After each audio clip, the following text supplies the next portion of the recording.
If you've ever wondered whether it's possible to treat ADHD without medication, I want you to know something right away. Yes, it is.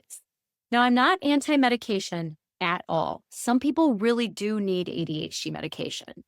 But for some of us, meds don't work, the side effects aren't tolerable, or we just want to know what else we can do to support our brain. Treating ADHD without meds is possible, but it's not about just trying harder. It's about building a foundation that works with your brain instead of against it. I'm about to walk you through 4 essential components I use to manage my ADHD without ADHD medication, including my morning and evening rituals, the tools I rely on, and the deeper emotional work that makes it all sustainable. Let's get into it. ADHD brain care. This is the foundation. It's not flashy, but it's powerful. We're talking about the physical and mental care your brain needs to function well, even if you do have medication. So here's what that looks like for me. 1, sufficient sleep and rest. Not just hours of sleep, but quality sleep. This means winding down properly and not pushing through fatigue until you crash. Number 2, 30 minutes of movement, daily-ish. Most days, I do Zumba, strength training, or HIIT workout. And between clients, I often take quick walks around the block. But movement doesn't have to look one specific way. Dance parties, yoga, walking, stretching, anything that helps regulate your body and feels good to you. Plus, the exercise creates a nice baseline of dopamine to help you feel more motivated and focused to get stuff done. Number 3, nutrient-dense foods, especially protein at every meal. I can definitely feel the difference when I skip it. My energy tanks, brain fog rolls in, and motivation disappears. In fact, it even happened while planning this video, and I had to stop and go eat something with protein just to get my brain back online. Number 4, mindfulness practice. I've been practicing some form of mindfulness for over 26 years, and I can tell you my ability to focus has improved dramatically as a result. Mindfulness doesn't just calm your nervous system, it also builds concentration, and that's a game changer for ADHD. This could be formal meditation, mindful toothbrushing, yoga, tai chi, qigong, anything that helps your brain slow down and stay present. Number 5, a daily brain dump. I write 2 to 3 pages every morning, no filter, just whatever is swirling in my head. But this could also be a voice memo, notes app entry, or sticky notes on the wall. The goal is to get it out of your head so your brain isn't trying to juggle everything internally. Last but not least, your own style of structure and planning. Let's be real. Structure can feel like a trap for ADHD brains, but a total lack of structure is complete chaos, and I think you probably know it. The key is building structure that feels interesting, relevant, and yours, and that's flexible and that you can adapt for your energy on any given day. Some weeks I use visual calendars, some weeks it's sticky notes and timers. And yeah, you'll likely need to change it up from time to time to keep your brain engaged. That's normal with ADHD. Also, don't underestimate the power of supportive people. Whether it's a therapist, coach, an accountability buddy, or an ADHD community, we all need relationships that remind us we're not doing this alone.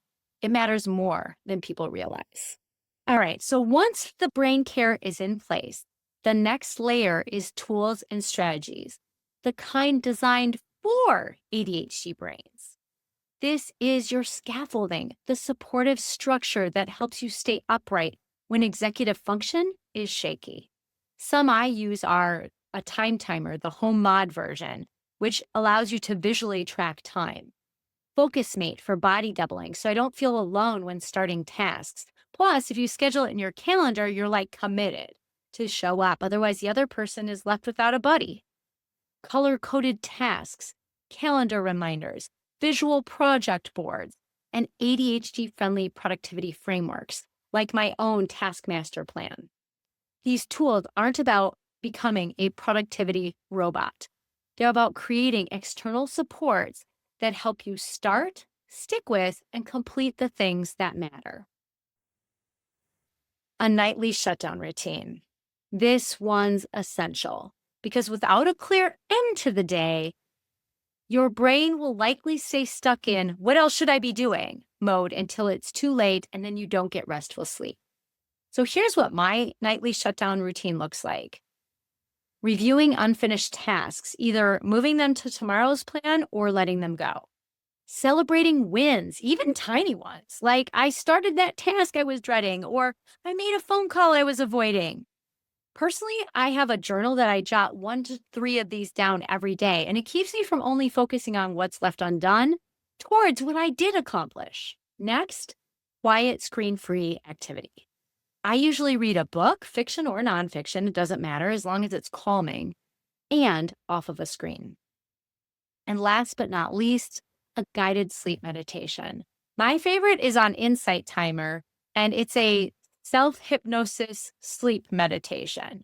So this tells my brain, you're safe. It's okay to stop now. You don't need to copy my exact steps or rituals. The key is to having a repeatable, grounding way to wind down and reset your nervous system for rest. Component number 4, working with invisible obstacles.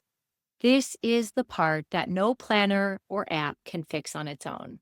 Because what really gets in the way of consistency often isn't just distraction or poor time management. It's often the invisible weight we carry. The belief that we're lazy or broken or that we have poor time management. The shame about how long things take us to do. Perfectionism that paralyzes us. Fear of disappointing others or ourselves. Comparing our behind the scenes to everyone else's highlight reel. This stuff amplifies our ADHD. And if we don't address it, we'll keep trying to force strategies that don't stick because we're stuck in self-judgment. For me, this is where self-compassion comes in. It's the inner work that allows every other tool to work better. It means giving myself grace on hard days, acknowledging my effort even when the outcome isn't perfect, and building my routines from a place of care, not shame. When we start working with our nervous systems and stop fighting ourselves, everything shifts.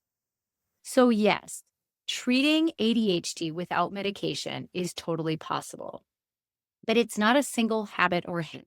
It's a daily practice, a rhythm, a relationship with yourself. It's caring for your brain and not shaming yourself for having the brain that you have. It's using tools that support your wiring, having routines that ground you, and doing the inner work that makes space for all of it to land. If this resonated, please remember to like, subscribe, and leave a comment. What's one routine, tool, or mindset that's been helping you manage your ADHD? And if you're ready to regulate your nervous system so you can focus, follow through, and finally feel more on top of things, check out my 28-day challenge to regulate your nervous system with ADHD. It's gentle, doable, and built specifically for ADHD brains. You'll find the link in the description. You've totally got this. Take care, and I'll see you in the next video.